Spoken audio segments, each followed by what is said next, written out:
Hi Tony. How are you doing? I'm keeping well, and you? I'm good, thanks. Yeah. Good. Tell me how the American experience has been going for you. Yeah, the American dream. Yeah, it's been going really well so far. I'm there around 2.5 months now.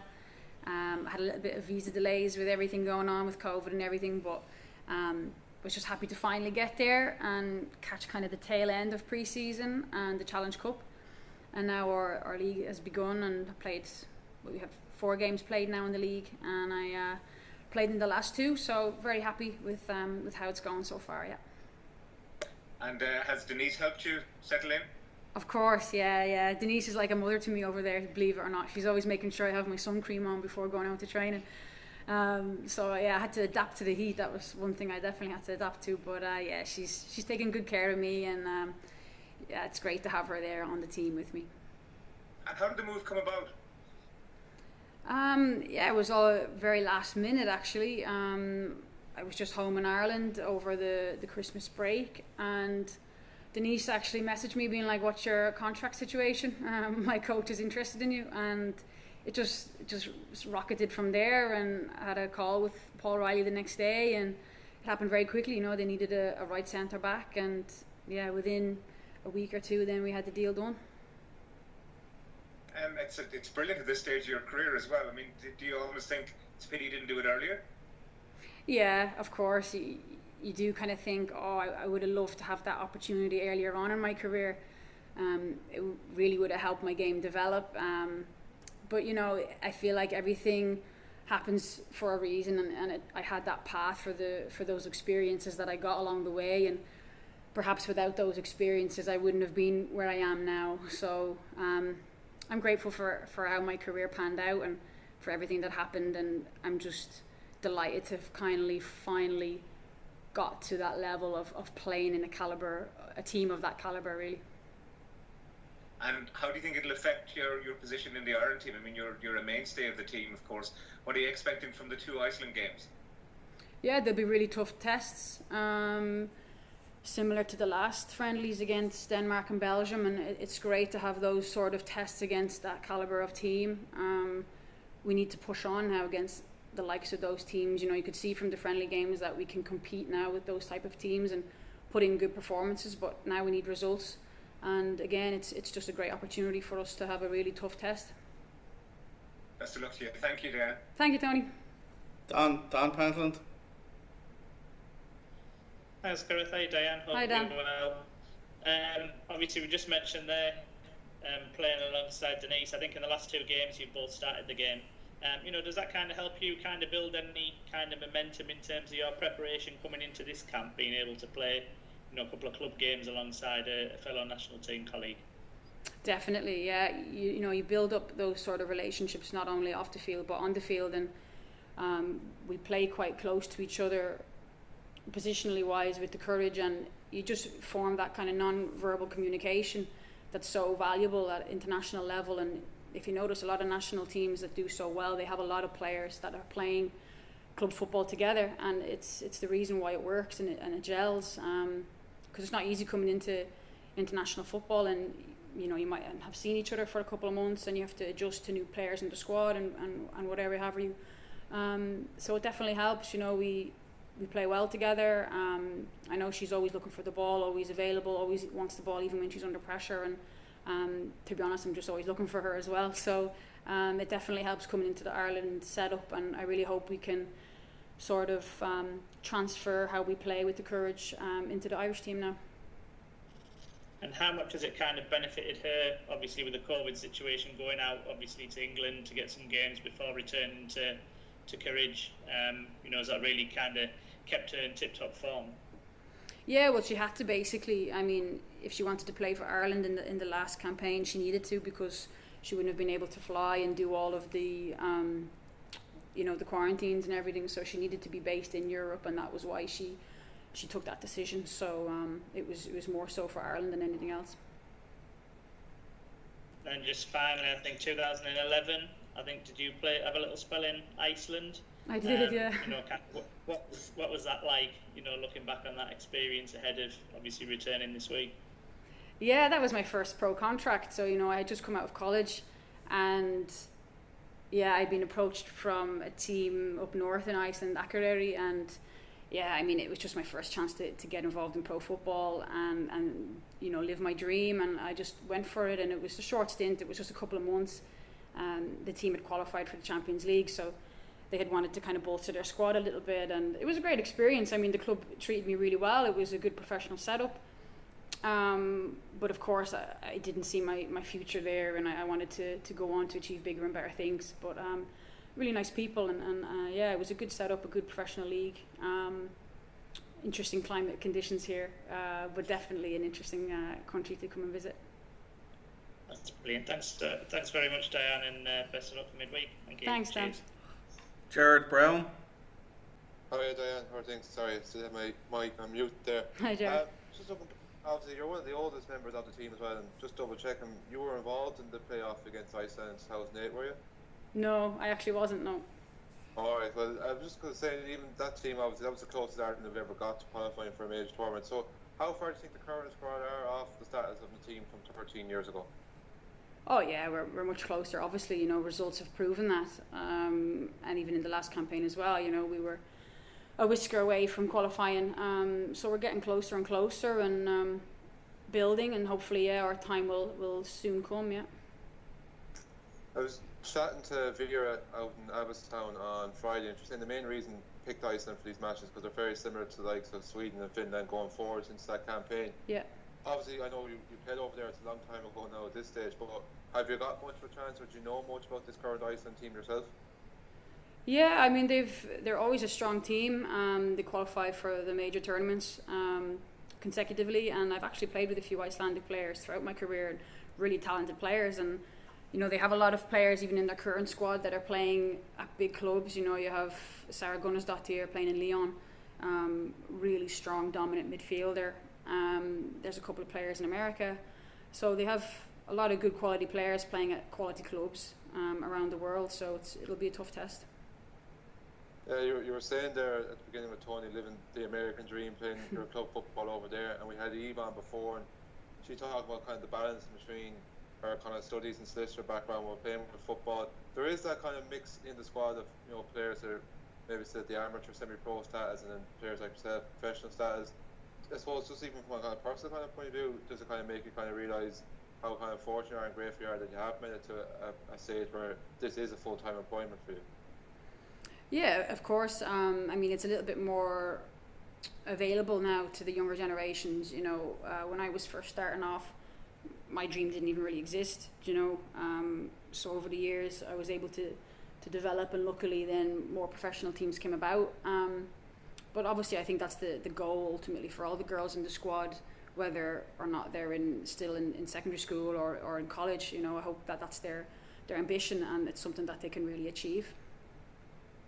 Thanks, Diane, and best of luck with the 2 games coming up. Thank you. Raf Yellow. Hi Diane, how's it going? Hi Raf.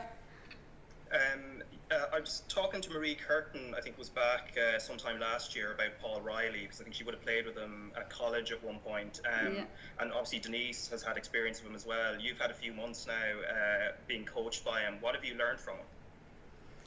Oh wow, yeah, he's definitely one of the best in the game.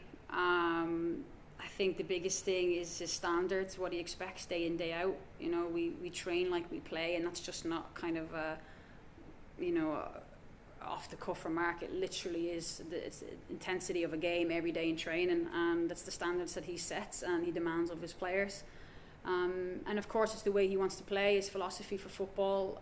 We play a very different system with the Courage, and it's his principles and it's his philosophy of his game, and he instills that in us and gives us that belief, and high standards to achieve. And obviously, you know, the Courage have gotten where they are because of him, and they've been tremendously successful in the last few games and last few seasons. So it's up to us as players now, as the new kind of players, as the squad transitions a little bit to upheld those standards and push on. Yeah, just one more from me. I think you had the experience, I think, earlier in your career around the college age going to America. Obviously, you're doing it now with experience, international caps and everything else. How different is the move at those different ages? Yeah, I mean, the college game obviously was great. because it was basically kind of a semi-professional environment while still getting your education. And the level was good, and we were like looked after as if we were professionals. But of course, when you go to the NWSL, it's a whole other ball game. It's the best of the best are there, and the game is so fast paced that it's another step up again. Yeah. All right, best of luck with the 2 games. Thank you. Switch to the daily section. Owen Cowser. Hey Diane, Hi, Owen. has America changed much in, 10 years since you were last out there? Yeah, it's probably around that. Well, I was in like Long Island, New York, which is kind of a completely different state altogether to North Carolina. You know, you're more kind of down in the south, and it's a little bit different pace of life. So I don't know if I can really compare it, but it's definitely a bit more relaxed and a bit more chill down in North Carolina compared to Long Island. Yeah, when talking to Tony earlier, you were saying about you were wondering when the opportunity come. Was there ever chances in the last decade when you could have gone back? Yeah, within the last year or two, I had options, but nothing that like really stood out to me. To be honest with you, I wasn't really thinking about going back to America. You know, I kind of thought that chapter was closed after being there for so long with my college days, and obviously kind of wanting to stay probably in Europe to be closer to my family in Ireland. But you know, then when the courage came, it was like, look, it was a no-brainer. You know, I had to take that chance and go to one of the best teams in the world. Yeah, I mean, apologies for asking this, but I know you're 33 in September, so 35 after the next World Cup. So after the next Euros, you'll be 37. Like, I don't know how long you plan to play on for, but are you thinking now, like, are we into your last chance to get to a tournament or last couple? Yeah, to be honest with you, Owen, like I don't really think about that. Like, I just listen to my body and how I feel, and see my performance levels. And you know, if I felt like I was deteriorating because of my age, then of course I would think about it. But I mean, I feel stronger and fitter than ever I was before, so I just feel like, why would I stop? You know, and I don't really put an age on it. I don't put a campaign on it.